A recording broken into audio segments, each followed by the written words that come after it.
Là, moment exceptionnel, hein, Edith Wharton, Les Amours d'Odon et Fulvia, chez Flammarion.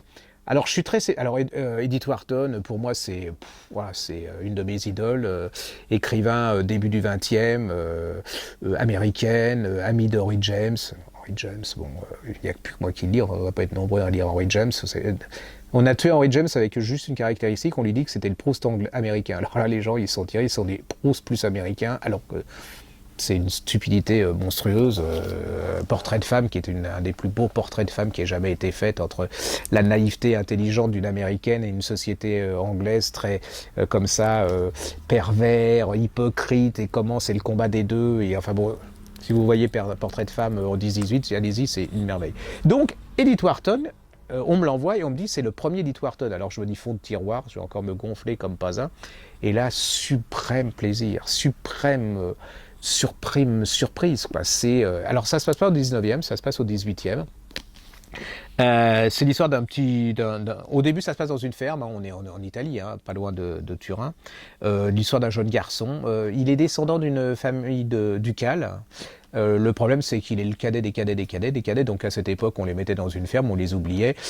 Ils n'étaient pas plus élevés, on les nourrissait. On voit qu'en plus, il est plus ou moins maltraité par la fermière parce que la mère, enfin de la famille ducale, il donne pas grand-chose. Il est habillé comme un plouc. Mais il a déjà, enfin dans sa tête, il sait qu'il est différent, il ne fait pas partie de ce milieu, mais bon, il s'en prend... voilà.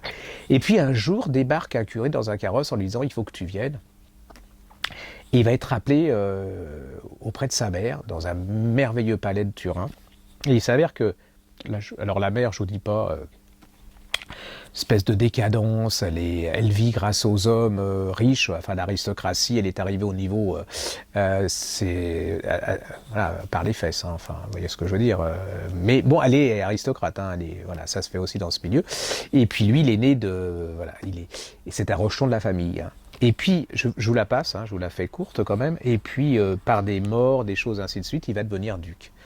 Il a un amour, alors il va rencontrer une jeune femme extraordinaire, il va être complètement, elle s'appelle Fulvia, ils vont être complètement pris par les nouvelles philosophies. Rousseau, il va être rousseauiste, il est pour l'égalité, pour, voyez, tout ça. Il est complètement pour barrer un peu les classes sociales, répartir plus, voilà, et puis il va être duc. Et là, vous allez voir la confrontation entre les idées, voilà ce qu'on a, et puis la confrontation à la réalité. Et là, il va être pris entre les deux, il va se marier. Et ce livre, c'est ça, c'est Turin. Alors Turin, en plus, pour vous expliquer, il n'y a pas plus conservateur que Turin. C'est-à-dire qu'à cette époque-là, c'était les curés très conservateurs, là une aristocratie très conservatrice, et lui, il est confronté à ça. C'est un sublime... Là, on est autre chose. Hein. C'est-à-dire que dans tout ce que vous ai présenté, je ne sais pas ce qui restera dans 50 ans, mais ça, vous pouvez être sûr que ça, dans 50 ans, ça se vendra toujours, parce que déjà, c'est le premier roman d'une des plus grandes écrivains de tous les temps. Écrivain qui, entre parenthèses, parle beaucoup des femmes et qui a été une des première à décrire cette société des hommes qui essayait de bouffer les femmes, d'empêcher leur progression sociale et leur combat à elles pour arriver à quelque chose. Et là, on est en plein 18e, mais vous allez retrouver aussi ces femmes, les différents portraits de femmes et de ces hommes, et comment les hommes ne sont pas tous des crapules, mais comment la réalité... Enfin, c'est une merveille, c'est sublimement traduit, je ne sais pas comment c'est en anglais, mais c'est sublimement traduit. Alors, autant l'autre sur Buchenwald de Bloom, c'était à baffer, autant... Alors ça, c'est à féliciter, parce que on le fait jamais, hein. Ben voilà, celui qui l'a traduit s'appelle Jean Pavon. Et alors moi, il a fait un boulot absolument... C'est une merveille, les enfants. Je l'ai lu, les premières pages, j'ai dû relire 2 fois tellement c'était beau. J'ai été jusqu'au bout alors que j'ai pas le temps. J'ai tellement... allez-y, ça c'est un incontournable aussi. Hein. Je veux dire, cette année, c'est tous les gens qui aiment la littérature américaine, tous les gens qui aiment tout simplement les raconteurs d'histoire, parce qu'elle raconte une histoire. C'est-à-dire que vous êtes pris par ce gosse et vous allez le voir évoluer.